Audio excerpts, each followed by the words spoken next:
Hello बच्चों, आज हमने एक टॉपिक उठाया है जिसका नाम है एड्जॉर्प्शन। सरफेस केमिस्ट्री का सबसे पहला टॉपिक होता है ये, लेकिन मैंने बहुत लेट पढ़ाया है।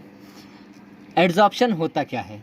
चलो बच्चों, आप लोगों ने देखा होगा कई बार कि चॉक जो होती है जिससे हम ब्लैक बोर्ड पे लिखते हैं, वाइट चॉक जो होती है उसको हम इंक में डाल दें तो वो इंक को सोख लेता है ऊपर ऊपर। अंदर से तो वो सफ़ेद रहता है लेकिन ऊपर से नीली नीली हो जाते हैं। तो बेटा इस प्रोसेस को ही बोलते हैं एड्जॉर्प्शन, यानी the phenomena of attracting and retaining the molecules of a substance. किसी सब्सटेंस के मॉलिक्यूल्स को अट्रैक्ट कर कर ऊपर ही रखने की प्रोसेस, किस पर? किसी लिक्विड के या सॉलिड के सरफेस पे, जिससे उसकी कंसंट्रेशन, मॉलिक्यूल्स की कंसंट्रेशन सरफेस पर क्या हो जाती है बेटा? बढ़ जाती है, resulting into higher concentration of the molecules on the surface.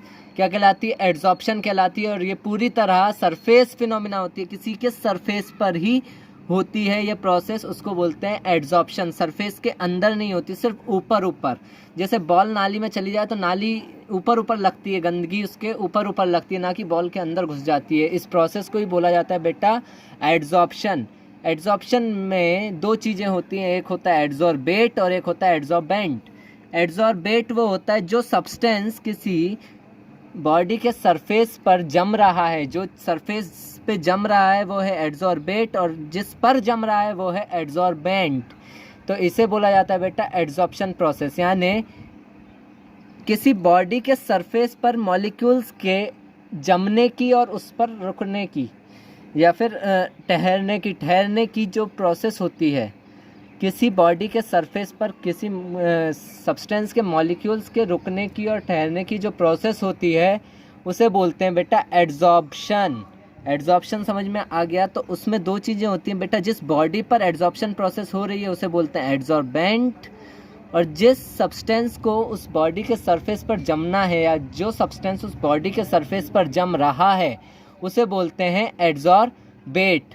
Next is types of adsorption. बेटा दो टाइप्स के एड्जॉर्प्शन होते हैं। पहला होता है फिजिकल एड्जॉर्प्शन, जिसे बोलते हैं फिजिजॉर्प्शन।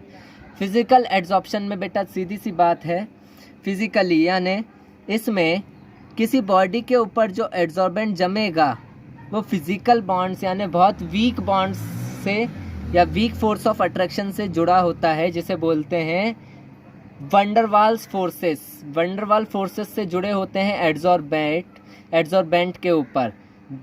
तो इस टाइप के एड्जॉर्प्शन को बोला जाता है फिजिकल एड्जॉर्प्शन। क्या बोला जाता है बेटा? Physical adsorption. इसकी स्टेबिलिटी बेटा बहुत कम होती है, ये लेस स्टेबल होते हैं, यानी इसके ऊपर अगर हाथ भी फेर दो तो निकल जाएगा। और दूसरी प्रोसेस होती है बेटा केमिकल एड्जॉर्प्शन और केमिजॉर्प्शन। केमिकल एड्जॉर्प्शन जो होता है वो क्या होता है? केमिकल एड्जॉर्प्शन जो होता है बेटा, केमिकल एड्जॉर्प्शन जो होता है वो होता है इसमें एड्जॉर्बेट और एड्जॉर्बेंट के बीच केमिकल बॉन्ड्स यानी स्ट्रॉन्ग बॉन्ड्स होते हैं।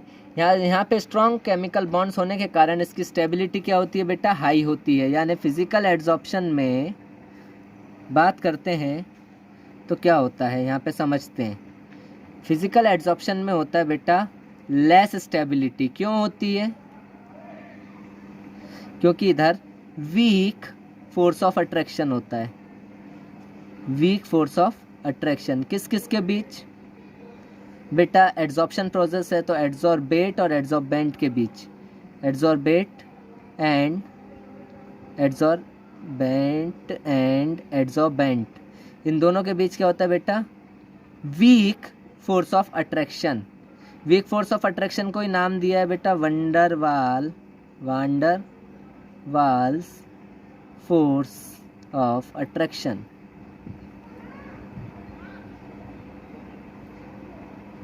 इसी तरह केमिकल एड्जॉर्प्शन में क्या होता है यहाँ देखना, ये तो फिजिकल का था।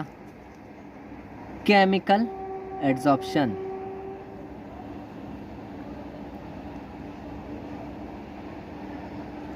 तो जो केमिकल एड्जॉर्प्शन होता है उसमें बेटा स्टेबिलिटी हाई होती है, हाई स्टेबिलिटी,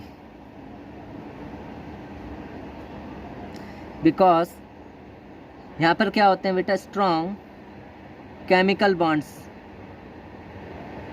किस किस के बीच? एड्जॉर्बेंट और एड्जॉर्बेट के बीच। एड्जॉर्बेट के बीच तो बेटा ये है आपका आज का वर्क। तो ये सब था एड्जॉर्प्शन के बारे में। तो यहाँ पे आपका एड्जॉर्प्शन ख़त्म हो जाता है।